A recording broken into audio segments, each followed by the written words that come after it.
Então falamos da mãe, do pai, da rede de apoio, mas e o casal separado? O que acontece com essa criança? Qual é a melhor forma de conduzir?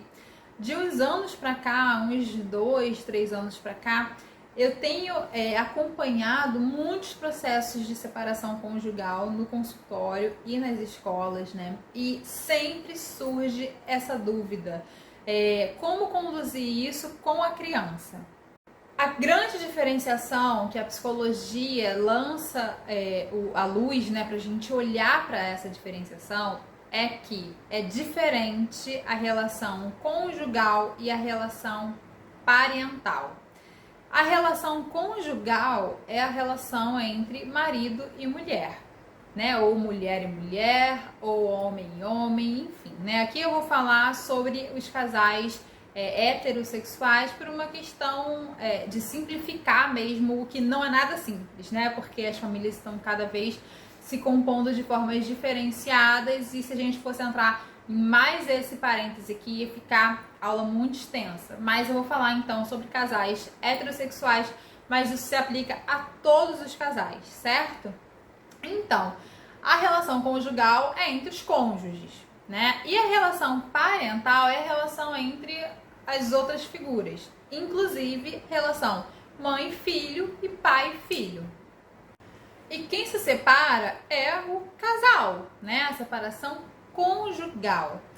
Então, tanto que existe ex-marido, ex-mulher, mas não existe ex-filho, ex-pai e ex-mãe.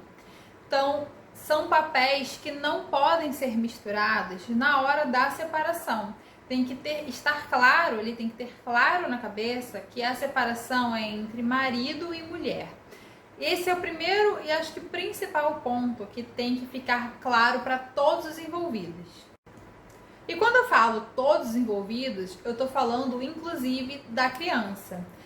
Claro que depende da idade da criança, a forma como você vai fazer isso, porém, em todas as idades, a criança precisa saber sobre o que está acontecendo.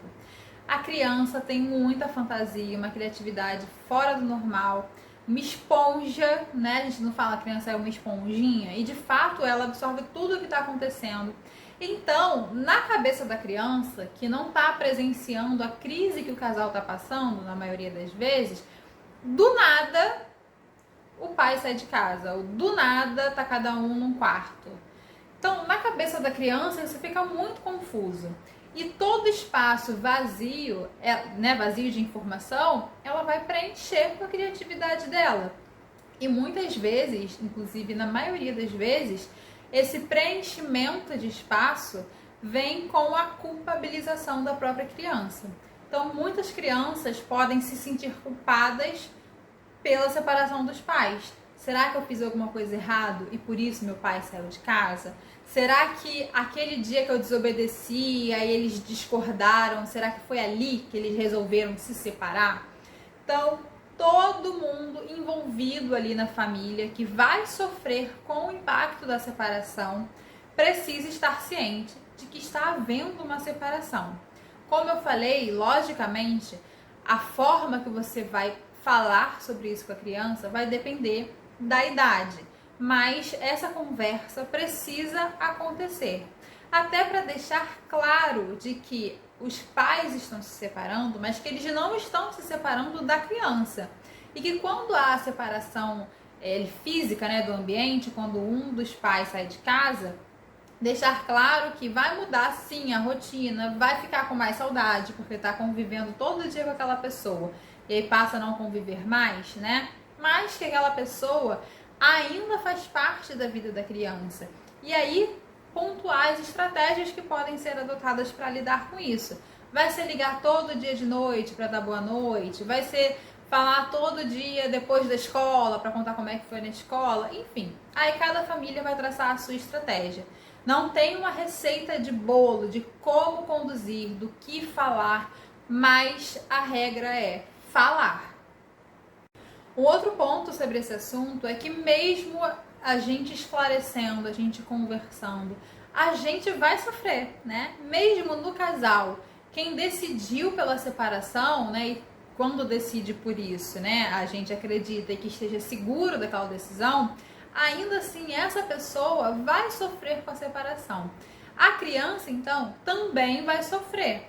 O que não significa que o casal tenha tomado uma decisão errada, né? Levando em conta que a separação tem que ser uma decisão do casal, não deve passar pela criança, nem pro sim, nem pro não, né? Porque, como eu disse, né, quem está se separando é o casal. Então, os adultos que são responsáveis por tomar essa decisão. Mas e os adultos vão sofrer e a criança vai sofrer, e isso é o esperado, né? Então, não sinta-se culpado porque o seu filho está sofrendo. Assim como eu falei em outros momentos aqui, vou falar ainda até o final do curso, né, do projeto, a gente tem que estar seguro das decisões que a gente toma, seguro dos nãos que a gente fala. Então, se a gente está seguro daquela decisão que a gente tomou, a gente vai passar essa segurança para a criança, inclusive na hora do acolhimento. E se você tomou a decisão da separação e também está em sofrimento, ou se você, né, não foi a pessoa do casal que tomou a decisão, mas está aí sofrendo, né, com a separação, permita-se sofrer, porque é o esperado, né? Então a gente pensa numa vida, a gente faz planos para uma vida a dois, ninguém casa pensando em separar, mas separar pode acontecer. Então, sofrer é normal por essa quebra de expectativas do que a gente pensou sobre a nossa vida. Mas, se a criança me vê sofrendo, Carol, eu disfarço, eu invento uma desculpa, não precisa, porque ela também vai estar sofrendo pelo mesmo motivo. Então, vocês podem sentar, conversar sobre o sofrimento de ambos e traçar estratégias para lidar com esse sofrimento juntos. Isso se aplica também nos casos de luto pelo falecimento de alguém, né? Porque a separação, principalmente para criança, mas para todo mundo, não deixa de ser um luto, né? Um luto pela morte daquela situação que a gente idealizou e que não vai acontecer daquela forma, né? Que vai acontecer de outra forma. Então, no caso do falecimento de alguém, algum familiar, alguém próximo, a condução é bem parecida. A gente deve conversar com a criança, explicar, acolher esse sofrimento, deixar o nosso sofrimento também transparecer, porque é nessa identificação de emoções que a criança também vai se conhecendo. Então é importante a gente conversar sobre o fato, que é a separação ou o falecimento de alguém, e sobre os sentimentos envolvidos ali.